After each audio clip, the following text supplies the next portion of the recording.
बिस्मिल्लाहिल अलीम। आपके इल्म में है कि गाय, भैंस और ऊँट की कुर्बानी में 7 लोग शामिल हो सकते हैं। यानी ये एक जानवर अपने अंदर 7 कुर्बानियाँ रखता है।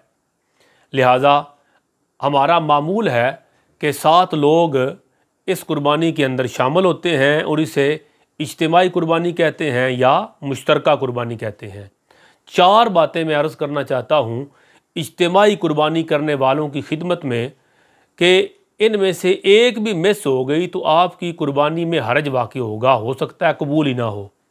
लिहाजा ये बात 4 बातें, 4 मसाइल इज्तिमाई कुर्बानी के हवाले से हर बंदे के पेश नज़र होने ज़रूरी हैं। पहली बात, इज्तिमाई कुर्बानी में सब के हिस्से बराबर हों और किसी एक का हिस्सा भी 7वें हिस्से से कम ना हो। यानी एक कुर्बानी है, गाय है, भैंस है, मिसाल के तौर पर उसका रेट बन गया 70,000 रुपये। अब हर एक का हिस्सा बना 10,000 रुपये। तो अब किसी एक शख्स का हिस्सा भी 10,000 से कम ना हो।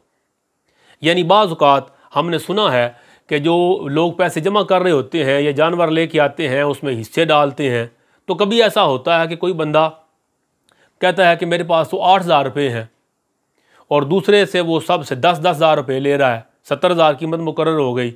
तो वो कहता है चलो ठीक है, बंदा शामिल भी को नहीं हो रहा तो तुम 8,000 ही दे देना, बाकी 2,000 बाकियों से मैं थोड़े थोड़े 200, 300 बाकी सब से ज़्यादा ले लूँगा, तो तुम 8 दे देना।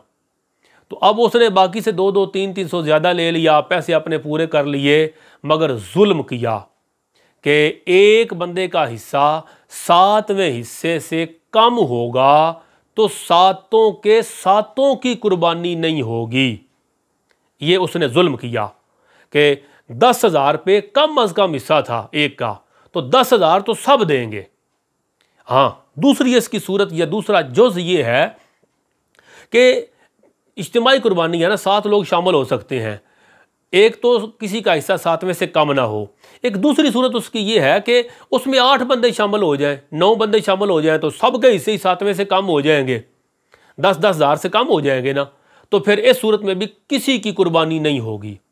और इसकी दूसरी सूरत ये है कि 7 की बजाय उसमें 5 हिस्से शामिल हो गए, 4 लोग शामिल हो गए और 4 लोगों ने या 3 लोगों ने या 5 लोगों ने वो 70,000 बराबर बराबर तकसीम कर लिए, तो इस सूरत में कुर्बानी जायज़ है। यानी जो पहला मसला मैंने बताया उसका खुलासा ये है कि इज्तिमाई कुर्बानी में 7 बंदे शामिल होंगे, 8-9 शामिल नहीं हो सकते, 3, 4, 5, 6 बंदे शामिल हो सकते हैं। और उसका याद रखने वाला मसला यह है कि 7वें हिस्से से कम किसी बंदे के पैसे नहीं होने चाहिए। दूसरा मसला, इज्तिमाई कुर्बानी में जो गोश्त है वो वज़न करके तकसीम किया जाए। मुफ्ती वक़ारुद्दीन रहमतुल्लाह तआला अलैह ने यह मसला लिखा।